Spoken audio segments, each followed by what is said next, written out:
Ntozake Shange is best known for her 1976 landmark play for colored girls who have considered suicide when the rainbow is enough.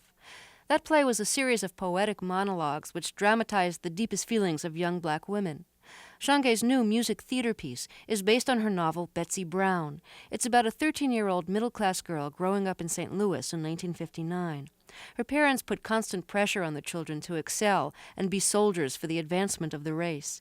Each morning, the parents quizzed the children about leading contemporary and historical black figures. Who is the president of Ghana? Who are Prez, Lady Day, and Bird? Shange told me this part of the story is autobiographical. Her parents are both professionals, determined to keep the struggles of black people in the forefront of their lives. It was unforgivable. It was tantamount to a sin of omission to not know some achievement of anyone in the race. That is, in fact, one of the really terrible things that's occurred in the so-called American education system since the Civil Rights Movement, which is that the black history that was taught in the so-called Negro schools, which was very, very detailed and very, very nationalistic and full of racial chauvinism, and also full of great lyric beauty and a sense of the drama and the victory of our survival and triumph over slavery, was totally written out of everyone's life. That no longer takes place in American history. So no one knows the words. Little children no longer know what the Negro National Anthem is, much less the words. They don't know who Kid Chocolate was. They don't know why Cassius Clay, who became Muhammad Ali, was important. They don't know why he could possibly have gone to jail. They don't know who Emmett Till was. They don't know who Governor Faubus was. I think it's very dangerous to be a black person in the United States and not know who Governor Faubus was, or Senator Eastland, or Huey Long. In Betsey Brown, the children are exposed to two mother-type figures, their own mother, a middle-class woman who's really stressing education in their lives. And then when the mother leaves home for a while, they're exposed to a maid who is hired. Well, a domestic? we never call it household help. Household Hired help. Okay, thank you. Who is hired and who is just from a really different part of black culture, and it's something that's fairly new to the children. And they're kind of caught between both worlds in a way. They want both worlds in their life. But the mother doesn't want both worlds. Explain the distrust the mother has. For Carrie. For Carrie, the woman Jane who's hired to has work in the fought- house. Jane is the mother. Yes, Jane has fought all her life to make sure that her children never have to know a certain kind of desperation, never have to know a certain kind of indignity. That when white people talk to them, you could talk back to them in the language they would understand, and if you couldn't put them in their place, you could at least let them know that you were not step and fetch it. When Jane sees Carrie, she sees not only what she might have stayed in, but she also sees what might take her children back, because that was the overwhelming mass of the black population at that point was still rural, it was still black, it was still black English speaking. It was not speaking the King's English. Jane's also terrified of what she calls swamp music and slave religion, both of which require abandon. There is no space for abandon in Jane's fanatic mission to improve the race. There is no time for it. You grew up in a middle-class family yourself, and there were women who were hired in the house to work. Did you feel like the children in Betsey Brown exposed to different cultures in your house? Oh, I thought that's one of the reasons why I know that there's no such thing as monolithic black culture, because women who came from Tennessee were different from the ones from Arkansas. The ones from southern Missouri were different from the ones from Louisiana. The ones who came down from Chicago were different from the ones in St. Louis. The ones who came from rural Kansas were different from the ones from Cairo, Illinois. What kind of school did you go to when you were growing up? Oh, that was. I went to a wonderful black school called Clark School, which is right across the street from my house. It was a totally black school, and when I tested for the Gifted Children's Program, there was one in a black school called Ashland School that I desperately wanted to go to because all my other friends were going to go there. My parents decided that I could go to the white one. And it left, I'm getting chills on my spine now. It was absolutely traumatic. It was one of the most devastating, lonely periods of my life. If it hadn't been for the fact that I lived in a black neighborhood, I'm sure I could not possibly have emotionally survived that. I looked so forward to 3:30 when I could go home. And by home, I meant where I did not look like something that didn't belong somewhere. Why did your parents want you to go to the white school instead of the black school? Because I had a right to. Because I lived in the district where I could do that.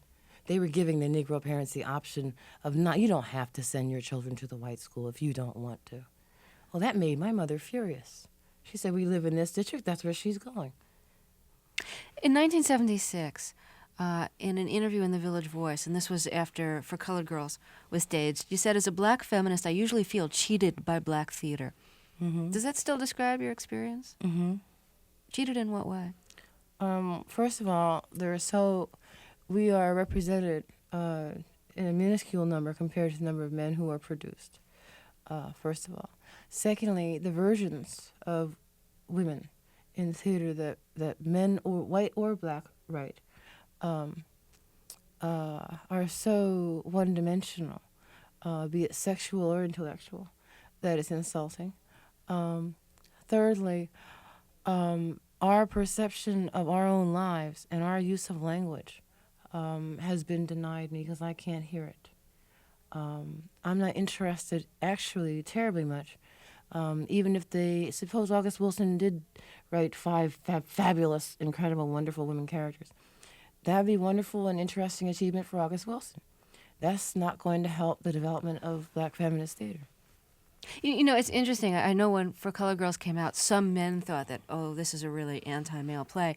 And several of the black men who I've interviewed recently have said the same thing to me, which is that they think right now only, among black writers, only black women are considered marketable, that they're the ones who are getting all the attention from the publishers and the press. There's and I'm a sure reason you've for been that. hearing this. I've heard all this, and I really think that I think the reason is I've always been very consistent about this, and I'm not changing my point of view at all for the last 20 years.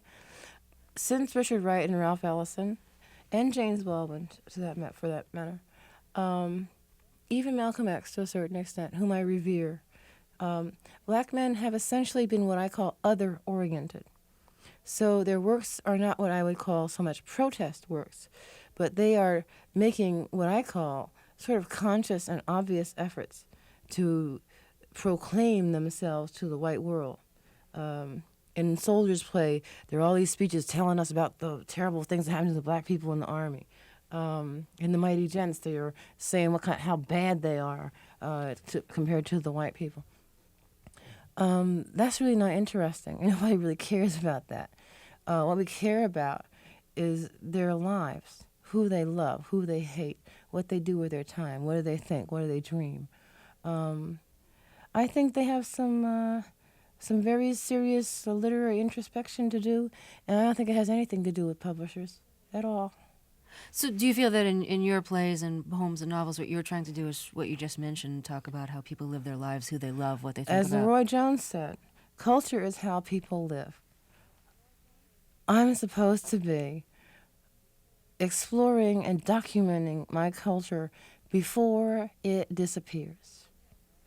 We don't have the pyramids. We don't have mummification. We don't have Pompeii to come and put lava all over Philadelphia on North Broad Street to freeze the black people so I can bring Savannah back here and show her how black people live. Savannah's your daughter. Yes. Therefore, this is the best I can do, to document that we were here, we had feelings, we had passion, we had conflicts, we had intellectual duels, we had an incredible emotional and physical impoverishment that we survived, and I have an obligation to document that. Ntozake Shange's new play, Betsey Brown, premieres this week in Philadelphia. It's produced by the American Music Theater Festival. I am not gonna tell you all again. It's the educated Negro that saves the race, not that nasty music your father's always playing around this place. Our Our senior producer is Danny Miller. Our producers are Naomi Person, Phyllis Myers, and Amy Sallet. Production assistants from Ed Doherty and Lisa Bruton. Research assistants from Christopher Cook and Peter Murdoch. Chris Spurgeon directs the show. Our engineer is Joyce Lieberman. I'm Terry Gross. Thanks for listening.